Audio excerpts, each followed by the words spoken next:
नमस्कार, आप देख रहे हैं एसपीएन 9 न्यूज़ और मैं हूं आपके साथ मनीष कुमार सैनी। झारखंड में 81 विधानसभा सीटों पर 2 चरणों में मतदान होना है। ऐसे में एक चरण के मतदान के समापन के बाद दूसरे चरण के चुनाव से पहले झारखंड में राजनीतिक दलों ने सियासी मैदान में अपनी पूरी ताकत झोंक दी है। 20 नवंबर को होने जा रहे मतदान के प्रचार का आज आखिरी दिन है। चुनाव प्रचार के दौरान भारतीय जनता पार्टी बटेंगे तो कटेंगे, एक रहेंगे तो सेफ रहेंगे का नारा जोर शोर से उछालती हुई नजर आ रही है।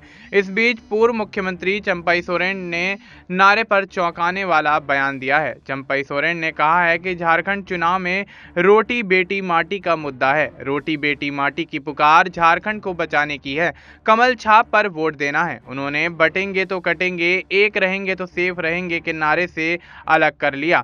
आपको यहाँ बता दें कि चुनाव में भारतीय जनता पार्टी के नेता नारे को दोहरा रहे हैं। बटेंगे तो कटेंगे मुख्यमंत्री योगी आदित्यनाथ का नारा है, जबकि एक रहेंगे तो सेफ रहेंगे प्रधानमंत्री नरेंद्र मोदी ने नारा दिया था।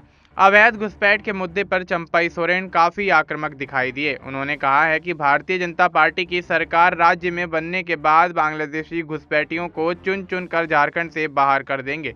झारखंड की सबसे बड़ी समस्या घुसपैठ है। उन्होंने विधानसभा चुनाव में भारतीय जनता पार्टी को जीत मिलने का दावा कर दिया। चंपई सोरेन ने भारतीय जनता पार्टी से मुख्यमंत्री चेहरे के सवाल पर कहा है कि फैसला आलाकमान करेगा। उन्होंने कहा कि बीजेपी के लिए मुख्यमंत्री का चेहरा मुद्दा नहीं है। झारखंड चुनाव में वोट जिहाद बनाम धर्मयुद्ध के सवाल का जवाब देने से चंपई सोरेन बचते हुए नजर आए।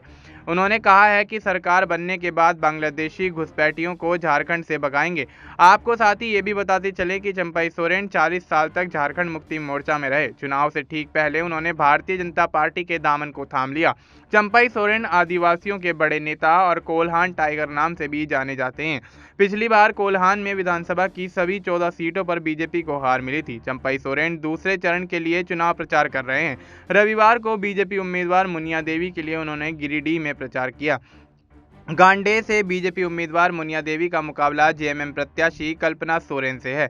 कल्पना सोरेन मुख्यमंत्री हेमंत सोरेन की धर्मपत्नी है। अब देखना दिलचस्प होगा कि झारखंड में दूसरे चरण के मतदान के बाद किस तरह के समीकरण बनते हुए नजर आएंगे और आने वाले समय में जब मतदान की बाद जब गणना की जाएगी तब किसकी सरकार बनती हुई नजर आएगी। फिलहाल के लिए इतना ही। बाकी देश और दुनिया से जुड़ी तमाम जानकारी के लिए आप देखते रहिए एसपीएन 9 न्यूज़।